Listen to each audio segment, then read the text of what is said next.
EICMA 2025 just concluded in Milan, Italy. 5 days of motorcycle innovation, technology reveals, future visions from every major manufacturer.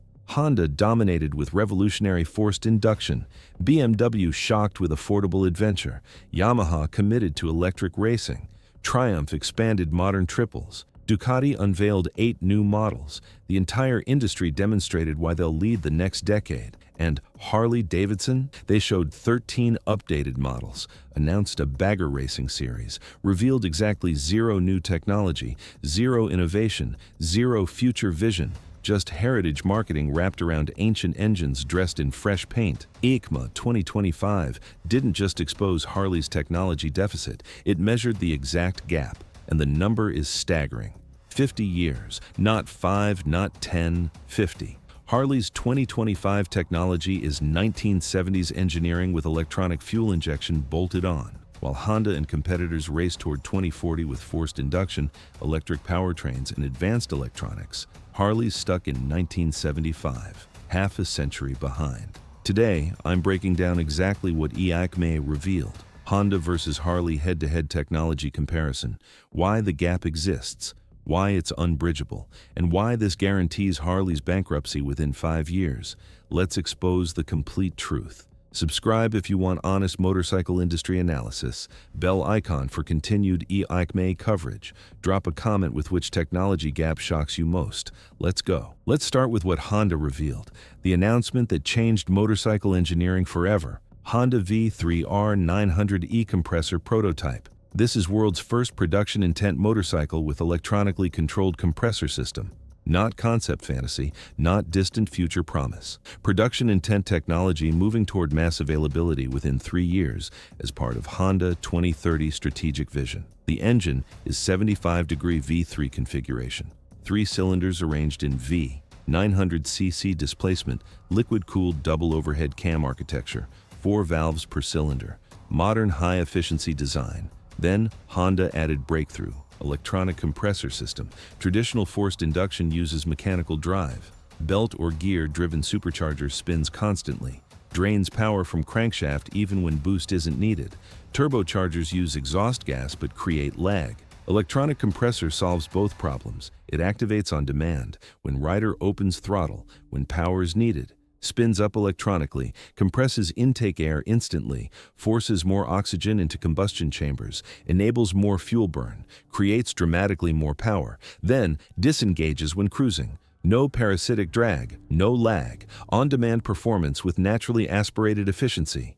Honda claims 900cc V3R produces torque equivalent to 1200cc naturally aspirated engine. Read that again. 900 performs like 1200, 33% more displacement equivalent from forced induction alone, without increasing physical engine size, without burning proportionally more fuel during normal riding, without creating excessive emissions during cruising. Let me translate what this means in Harley comparison terms. Harley Milwaukee 8 117 is 1,923 cubic centimeters, 117 cubic inches. That's twice Honda's displacement, 2 times the metal, 2 times the weight, 2 times the manufacturing cost, 2 times the fuel consumption baseline. And Honda's 900 with electronic compressor will match or exceed Milwaukee 8 torque through forced induction efficiency and modern liquid-cooled double overhead cam engineering. Honda described riding experience as roller coaster without rails, instant explosive thrust, seamless power delivery, linear acceleration, not lumpy irregular torque pulses from big V-twin, not traditional Harley character of low rev grunt that fades at highway speeds, smooth electronically managed forced induction power everywhere in rev range, anytime rider demands it. That's fundamental difference between heritage engineering and future technology. This isn't vaporware. Honda specifically stated moving toward production, not if, not maybe, moving toward, definite trajectory. Production motorcycles with electronic compressor will exist for consumers to purchase within 2 to 3 years maximum. Available at Honda. Dealerships globally. At Honda pricing structures, which means accessible and competitive. Not $50,000 exotic limited editions. Real products for real customers at achievable prices. That's what Honda announced. Death certificate for naturally aspirated motorcycle engines. Beginning of Harley's technological extinction. Now, let's examine what Harley showed. Harley-Davidson maintained physical presence at EICMA 2025. They had booth space, display area, press conferences, marketing materials, 13 motorcycles showcased. On surface, looks like full participation. Real story is different. Harley revealed 13 models for 2026 organized across 4 family lines. Grand American Touring includes Street Glide and Road Glide updates. Cruiser line features models with Milwaukee 8 117 engine, including Lowrider, Heritage Classic, Fat Boy. Sport category with unspecified models. Adventure Touring represented by Pan America 1250 updates. Notice something? Every single model is update of existing platform, not one genuinely new motorcycle. Not one revolutionary design, not one technological breakthrough. Milwaukee 8 117 isn't new. That engine debuted in CVOs 2 years ago. Harley took existing CVO motor and standardized it across cheaper models. That's cost reduction through platform sharing. Not innovation, not engineering progress, corporate parts bin management, Pan America updates, minor changes, suspension tweaks maybe, paint schemes definitely. Electronics updates possibly, not ground-up redesign, not next-generation adventure bike, incremental improvements to model that already failed to meet sales expectations. Street Glide and Road Glide updates, fresh bodywork, new infotainment possibly, updated lighting perhaps, same fundamental platform underneath, same Milwaukee 8 engine, same chassis architecture, same basic motorcycle with styling refresh. That's model year update, not innovation. The cruiser models with Milwaukee 8 117, we covered this extensively. Displacement bump from 114, 3 additional cubic inches, same pushrod air-cooled V-twin architecture introduced in 2017. 8 years old, just slightly bigger. Marketing pretends it's breakthrough. Engineering knows it's incremental bore and stroke increase. 13 models showcased, 0 new technology, no forced induction, no electric powertrains, no liquid cooling, no advanced electronics beyond basic infotainment, no ride-by-wire throttle, no electronic suspension, no quick shifters, no modern rider aids, nothing Honda showed, nothing BMW demonstrated, nothing Yamaha committed to, nothing Triumph delivered, nothing any competitor offered. Harley showed heritage marketing and fresh paint on ancient platforms. The only genuinely new announcement? Bagger World Cup Racing Series, 6 rounds in MotoGP circuits throughout 2026. 12 to 16 riders racing modified road glides. That's marketing investment, not product development, not technology that benefits customers. Racing series designed to generate brand exposure. Except, who's watching bagger racing? Aging Harley loyalists already own Harleys. Young riders watch MotoGP for cutting-edge superbikes. Bagger racing targets demographic that's dying off, literally. Average Harley, buyer age 55 and rising. That's who cares about baggers racing, not future customers, not market growth segments, not brand salvation. Harley's EICMA presence was physically there but technologically absent. Booth existed, but innovation didn't. That's worse than skipping show entirely. Showing up without competitive products broadcasts weakness louder than staying home, announces to entire industry that Harley has nothing, can't compete, won't modernize, chooses irrelevance. Let's compare engines directly. Honda V3R E-compressor versus Harley Milwaukee 8 117. This comparison quantifies exact technology gap, shows precisely how far behind Harley actually is. Honda V3R features electronic compressor forced induction. That's 2025 cutting-edge technology. First production motorcycle application. Honda's moving toward mass market availability. Represents future of internal combustion before full electric transition. Harley Milwaukee 8 uses naturally aspirated air-cooled pushrod V-twin. When did pushrods debut in motorcycle engines? 1920s, nearly 100 years ago. Air cooling, standard technology from motorcycle dawn, superseded by liquid cooling in 1970s and 80s when Japanese manufacturers proved superiority. Naturally aspirated, that's every engine before forced induction became viable, default baseline. So Honda's using cutting-edge, 2025 forced induction electronic compressor technology. Harley's using 1920s pushrod architecture, 1970s cooling methodology. Baseline naturally aspirated induction. Let's be generous. Milwaukee 8 has fuel injection. Electronic fuel injection became standard in automobiles in 1980s. Motorcycles adopted it 1990s and 2000s. So Harley's most modern technology is from approximately 2000 when they finally added EFI to replace carburetors. Current year 2025. Harley's newest technology from 2000. That's 25-year-old tech. But architecture underneath is 50 to 100 years old. That's not exaggeration. That's documented engineering history. Compare specific technical elements. Honda uses liquid cooling, precise temperature control, consistent performance, efficient heat management, lower emissions through complete combustion, easier regulatory compliance. Liquid cooling became standard technology in Japanese bikes by 1980s, 45 years ago. Harley still air-cools in 2025, 4.5 decades behind. Honda uses double overhead cams. DOHC enables 4 valves per cylinder, better breathing, higher efficiency, more power potential, rev capability. DOHC became standard in performance motorcycles by 1990s, 35 years ago. Harley uses push rods, single cam and engine case, push rods push rockers, rockers open valves, mechanical complexity, efficiency limitations, reliable but ancient. Pushrod automotive engines mostly disappeared by 1970s, 50-plus years ago. Harley keeps using them. Honda adds electronic compressor forced induction, delivers 1200 cc torque from 900 cc. Efficiency mathematics impossible with natural aspiration. Forced induction breakthrough, future technology. Harley has naturally aspirated only. No turbos, no superchargers, no electronic compressors, no research into forced induction, no development programs, no plans, nothing. They're committed to naturally aspirated forever, apparently. Or until bankruptcy makes decisions for them. Let's quantify total gap precisely. Harley's using pushrod architecture from 1920s, air cooling from pre-1980s, naturally aspirated induction that's baseline since internal combustion began. Electronic fuel injection from 2000s is their newest tech.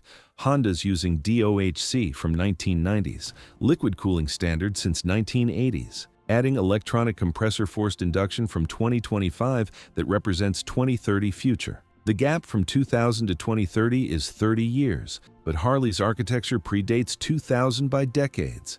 Realistically, Harley Milwaukee 8 technology averages 1970s engineering with EFI added. Honda V3R represents 2030 technology. 1970 to 2030, 60 years gap. I said 50 in title. That's conservative estimate. Actual gap might exceed 60 years between foundational engine architectures. That's not exaggeration. That's engineering timeline documentation. Harley's half-century behind Honda, at minimum, possibly more. Engine technology isn't only gap. Electronics are equally damning. Let's compare what Honda offers versus what Harley doesn't. Honda V3R includes electronic compressor with sophisticated control systems, real-time boost management, sensor inputs for throttle position, engine speed, gear selection, lean angle potentially. Computer calculates optimal boost, activates compressor precisely, manages power delivery seamlessly. That requires advanced ECU, complex software, integration of mechanical and electronic systems, cutting-edge motorcycle electronics. Beyond V3R specifically, Honda's broader lineup showcased at EICMA demonstrates electronics commitment, e-clutch technology expanding to 7 models, electronic clutch actuation, automated shifting without traditional clutch lever operation, seamless up and down shifts, reduces rider workload, improves accessibility, modern convenience. Honda's making this standard across range. Ride-by-wire throttle becoming ubiquitous in Honda lineup. Electronic throttle control, no mechanical cable. Computer manages throttle input, enables riding modes, power delivery customization, traction control integration. Electronic throttle is foundation for advanced rider aids. Honda includes it. Harley mostly doesn't. Speaking of riding modes, Honda offers multiple preset modes plus user customization on many models. Sport mode, touring mode, rain mode, eco mode. Each adjusts throttle response, power delivery, traction control parameters, ABS intervention. Rider selects appropriate mode for conditions. Modern motorcycles have this, Honda has this, Harley mostly doesn't. Traction control, Honda includes it on most models above entry level. Electronic monitoring of wheel speed, Computer detects rear wheel slip, reduces power momentarily, prevents loss of traction. Safety system that's standard on modern motorcycles. Harley offers traction control on some models. Not standard, often extra cost, sometimes not available at all. ABS is standard on new motorcycles by law in many markets. Both Honda and Harley include it, but Honda offers cornering ABS on premium models. Lean angle sensitive braking. Computer adjusts brake pressure based on motorcycle lean. Prevents front wheel tuck during cornering stops. Advanced safety technology. Harley offers cornering ABS on some touring models. Not broadly, not standard, not across lineup. Quick shifters. Honda includes them on sport models and makes them available on others. Clutchless upshifts and downshifts. Smooth power delivery. Track day capability. Performance convenience. Harley doesn't offer quick shifters at all. Not standard, not optional, not available. Want seamless shifting? Wrong brand. Connectivity. Honda integrates smartphone connectivity on modern models, navigation, call handling, music control, maintenance reminders, all through TFT displays, Bluetooth integration, modern expectations. Harley offers connectivity on some models, infotainment on touring, bikes, but implementation is dated.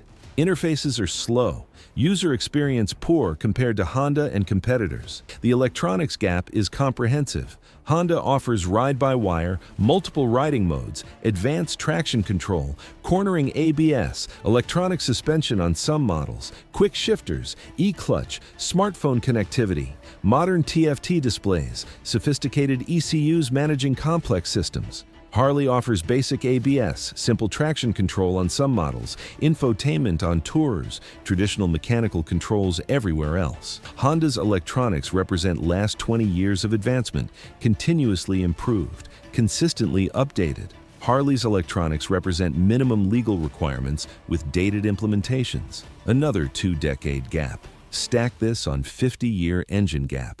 Total technology deficit spans multiple generations, multiple decades, multiple eras of engineering evolution Harley missed completely. Understanding the gap requires examining why it exists. This isn't accident.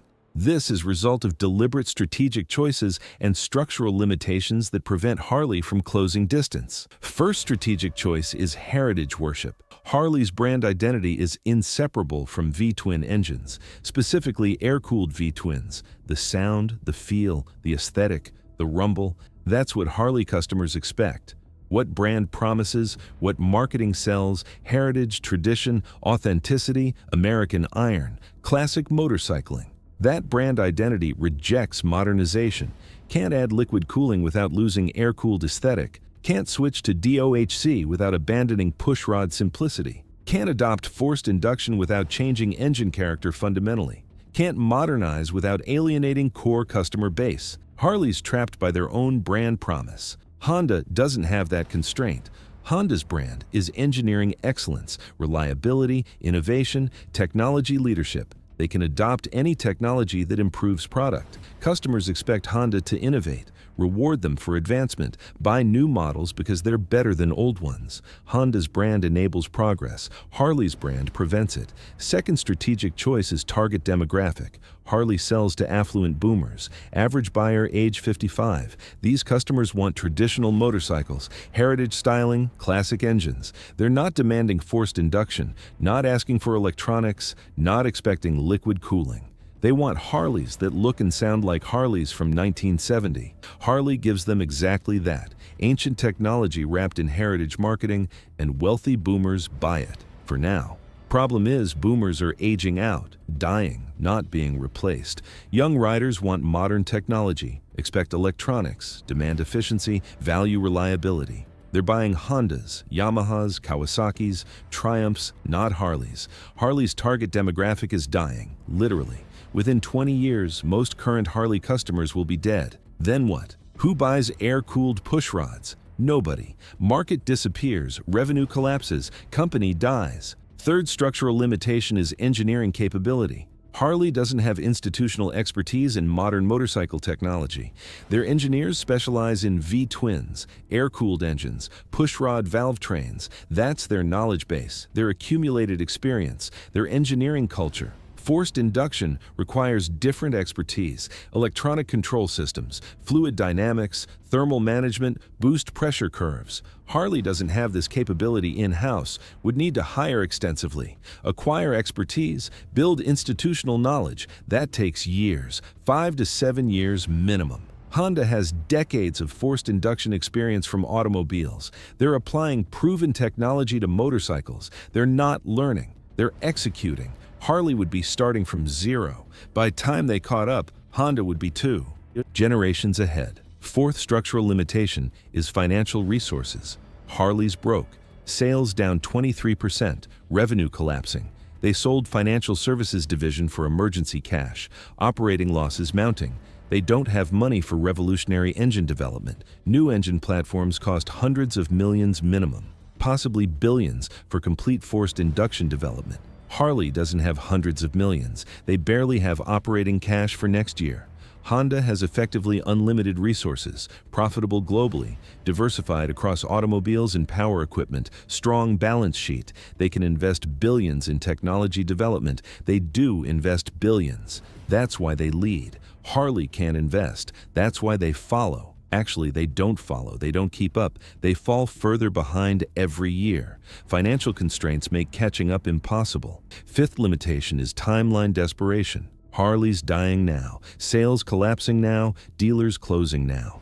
Even if they started forced induction development today, production bikes wouldn't exist until 2030 minimum, 5 years away. By then, Harley might be bankrupt, liquidated, gone. You can't save drowning person with rescue arriving in 5 years. They drown now. Harley's drowning now.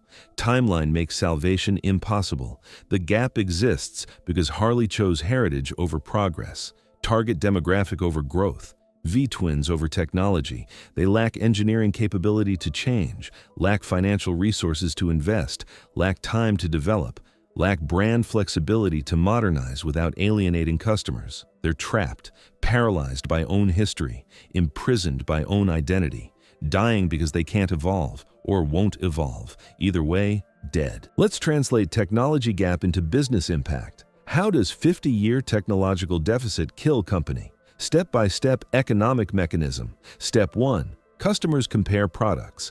Young riders research purchases, read specs, compare technologies. See Honda forced induction versus Harley pushrods. See Honda electronics versus Harley mechanical controls. See Honda liquid cooling versus Harley air cooling. See Honda innovation versus Harley stagnation. Choose Honda every time. Because better technology, better performance, better efficiency, better value. Modern customers want modern products. They're not nostalgic for 1970. They choose 2030 over 1970. Honda over Harley. Step 2, market share shifts. Honda gains customers, Harley loses customers. Sales data proves this. Harley sales down 23% year over year. Honda growing, Yamaha growing, competitors gaining, Harley hemorrhaging. Technology gap directly causes market share loss. Customers voting with wallets, choosing modern over ancient, future over past, Honda over Harley. Step 3, revenue collapses. Fewer units sold means less revenue. Lower revenue means reduced gross profit. Fixed costs remain high. Operating losses mount. Harley burned through cash reserves. Sold financial services for emergency capital. Running on fumes. Technology gap creates sales decline, creates revenue collapse, creates operating losses, creates financial crisis. Step 4, dealer network implodes. Dealers can't survive on declining sales. Inventory carrying costs destroy profitability. More dealers close, 100 gone in 4 years. More closing soon. Fewer dealers means fewer customer touchpoints, fewer sales, vicious cycle. Technology gap causes sales decline, causes dealer closures, causes fewer sales points, causes revenue collapse. Feedback loop accelerates death. Step 5, brand value evaporates. Harley brand used to mean quality, American pride, freedom, rebellion. Now means outdated, overpriced, unreliable. For old guys, technology gap damages brand perception. Young riders see Harley as dinosaur brand, parents' motorcycles, grandparents' bikes, not cool, not aspirational, not desirable. Brand value collapses, makes recovery even harder. Step 6, credit rating downgrade. As revenue collapses and losses mount, credit agencies downgrade Harley, investment grade to junk, higher interest rates on existing debt, can't refinance, can't raise capital, credit markets close, debt service becomes impossible. Technology gap causes financial decline, causes credit, downgrade causes funding crisis, causes bankruptcy risk. Step 7. Death spiral accelerates. Every problem makes others worse. Sales decline reduces revenue, reduces investment capability, increases technology. Gap increases competitive disadvantage, increases sales decline. Faster each iteration. Exponential decay. Technology gap initiated sequence. Now, unstoppable momentum toward bankruptcy. Timeline: 3 to 5 years maximum, possibly sooner if credit crisis hits, maybe longer if they manage decline carefully. But outcome predetermined, technology gap too large, market moving too fast, Harley's resources too limited, time too short, bankruptcy inevitable. Only question is when, not if, when. Honda's forced induction announced at EICMA 2025 started countdown. 3 years until production, 5 years until widespread adoption, 7 years until industry standard. Harley has zero answer, zero response, zero capability to compete. By time Honda's forced induction is normal, naturally aspirated will be obsolete.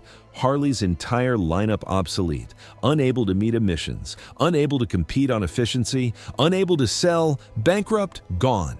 That's business impact of 50-year technology gap, death sentence, execution scheduled, unavoidable. Let's discuss what Harley would need to do to close technology gap and survive. This is theoretical. They won't do it, can't do it. But for completeness, here's the prescription. First, abandon air-cooled engines completely, immediately. Stop production. Retool factories for liquid-cooled motors. Yes, this kills heritage identity. Yes, this alienates core customers. Survival requires sacrifice.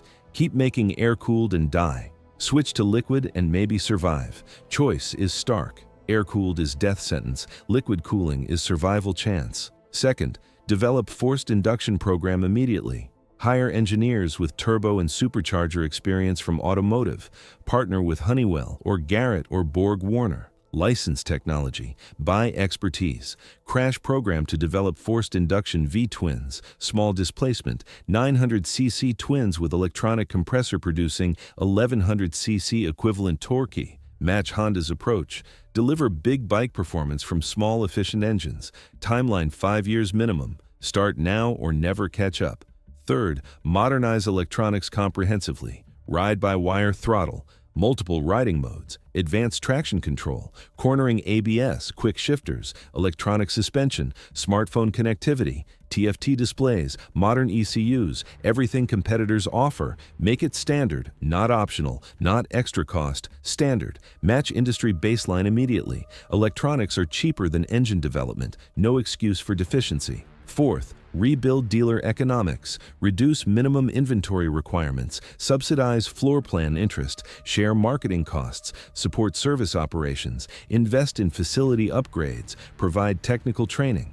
Healthy dealers are prerequisite for recovery. Current strategy kills dealers, destroys distribution, guarantees failure. Fix dealer relationship immediately or lose sales channel completely. Fifth, prices dramatically, 25 to 35% across lineup. Make Harleys competitive with Japanese manufacturers on value. Accept lower margins temporarily. Build volume. Attract younger customers. Generate buzz. Current pricing strategy prices Harley out of market. Race to bottom on price or race to bankruptcy on margin. Choose survival over pride.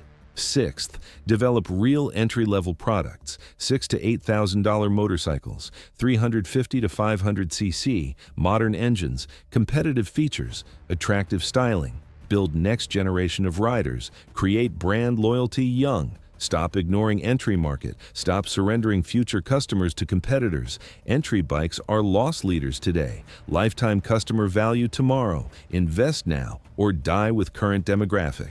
Seventh, be honest about quality. Acknowledge past problems publicly. Explain improvements implemented. Offer generous warranties. Invite independent testing. Prove quality through transparency, not marketing. Rebuild trust with skeptical buyers. Young riders don't trust Harley. Only way to fix that is demonstrate quality over years through action, not words. Start now. Every year delayed is another year losing potential customers. None of this will happen. Harley won't abandon air-cooled, won't develop forced induction fast enough, won't modernize electronics completely, won't fix dealer relationship adequately, won't slash prices significantly, won't develop entry bikes seriously, won't rebuild quality trust honestly. They'll do token changes, incremental updates, heritage marketing, same strategy that's failing. Expect different results somehow. Definition of insanity.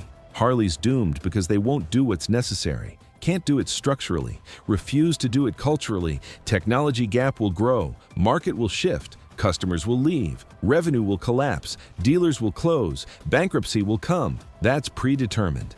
EICMA 2025 made it obvious. EICMA 2025 exposed Harley-Davidson's 50-year technology gap. Honda revealed world's first electronic compressor forced induction motorcycle, 900cc producing 1200cc torque, revolutionary efficiency, future technology, moving to production within 3 years. Harley revealed 13 updated models: Milwaukee 8 117 from CVO Parts Bin, Bagger Racing Series, Heritage Marketing, zero new technology, zero innovation, zero competitive response. Pushrod air-cooled naturally aspirated engines from 1970s engineering with electronic fuel injection from 2000s. That's 5-decade gap minimum, possibly 60 years between foundational architectures. The gap spans engines, electronics, cooling, breathing, everything.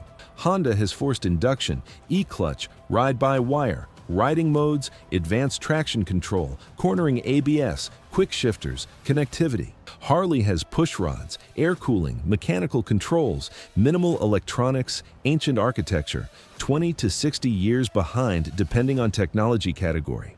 Gap exists because Harley chose heritage over progress, target boomers over growth, V-twins over technology. They lack engineering capability, lack financial resources, lack time, lack brand flexibility. They're trapped by own identity, dying because can't evolve, won't evolve. Either way, dead. Business impact is bankruptcy. 3 to 5 years. Technology gap causes sales decline, causes revenue collapse, causes dealer closures, causes credit, downgrade causes funding crisis, causes bankruptcy, sequence initiated, momentum unstoppable. Honda's forced induction started countdown. Harley has zero answer, game over. What Harley needs is abandon air-cooled, develop forced induction, modernize electronics, fix dealers, slash prices, create entry bikes, rebuild quality. They won't do it, can't do it, won't survive because of it. EICMA 2025 proved Harley's technological extinction, 50 years behind,